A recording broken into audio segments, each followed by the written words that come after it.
I'm Christa from Health-Based Clinics. I wanted to provide some information about ankle injuries and ankle sprains. There are lots of different types of ankle sprains that can occur. However, one of the most common ones for most people that happens is when we do an inversion injury, or when our ankle kind of rolls outwards and we damage the ligaments on the outside of the ankle. We call that an inversion injury. So what's happened in this kind of injury is we often damage ligaments between bones, the heel bone, the calcaneus, and a smaller bone at the base of the foot called the talus, and the fibula, the bone that runs up the shin. So these two ligaments often get damaged when we go into that outside ankle roll or ankle sprain.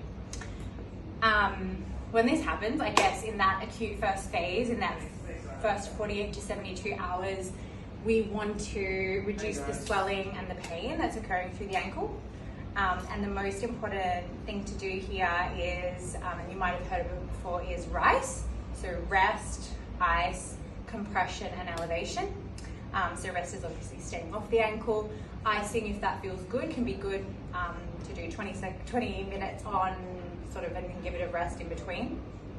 Compression can be done with bandaging, or have a physio or access to a chemist, you can get some tubey grip. That helps to reduce the amount of swelling accumulating in the ankle, which often is a bit of an issue with lower body injuries. Quite a lot of swelling occurs.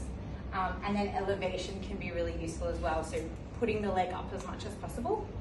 And we want to avoid the acronym HARM. So heat, so we don't want to put any heat on it. We don't want to have any alcohol, because that increases blood flow, so it can increase swelling. R is for running, but pretty much any exercise. You don't want to do any impact sports on it. And M is massage. So in that first 48 to 72 hours, you don't actually want to rub over the area, because it increases the swelling, it increases the heat, and increases blood flow to that area. So that's the acute phase. Then after that, we call it the subacute phase, or after that first 72 hours, when pain and swelling are starting to reduce. We want to actually get that ankle moving again. And in this stage, we want to prevent stiffness.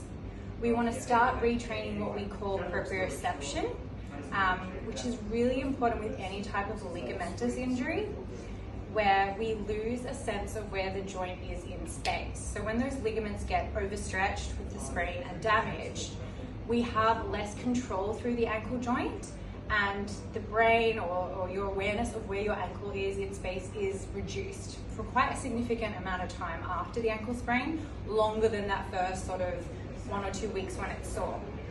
And so this is one of the common misconceptions with ankle sprains. It's like, okay, once it doesn't hurt anymore, it's all good. Research has shown that we actually need to retrain that balance, that proprioception, to prevent reoccurrence, or to reduce risk, I should say, of reoccurrence of ankle sprains down the track. So this involves balance type exercise, and this can be where it's really good to get into a physio where we can take a look at that, take a look at what your current level of stability is like through the ankle, and then work on retraining that. To start with, it's super simple. It's literally like practicing standing on one leg, if that's not too uncomfortable.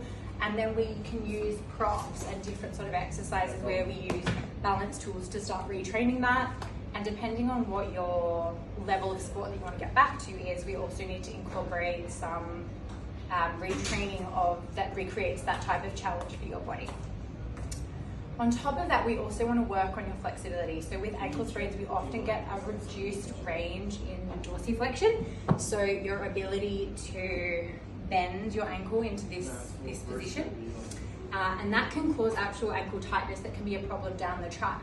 Going up and down stairs, squatting, it can affect sports in a lot of different ways. So that's another factor.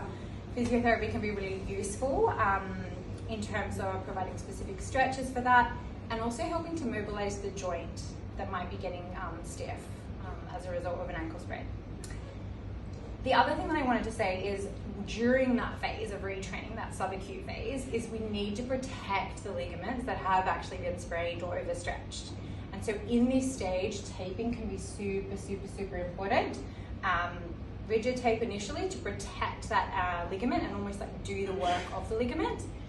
Braces can also be useful if taping is too irritating for your skin, or if it's just too hard to keep coming in and retaping it. And then later down the track, we use more flexible tape, what we call kinesio tape, because it's not as stiff and rigid as a ligament, but it does provide some support as your muscles, through the exercises, are starting to become stronger and do that work of protecting and not putting you at risk of rolling back over on the ligament and re-damaging it. So that was probably a lot of information, but hopefully really useful for you, for anyone who has had an ankle sprain in the past and is wondering whether they actually retrained and got the strength in the, I guess, injured ankle back to what it should be, and the control and proprioception and flexibility. That's something that we can always help you out with as well. And yeah, if it does happen down the track for you, hopefully this will stick in your mind so you know what to do in those first 48 to 72 hours. And then in terms of the next 3 to 6 months, working on building back your proprioception, flexibility, strength in the ankle to prevent or reduce your risk, I should always say,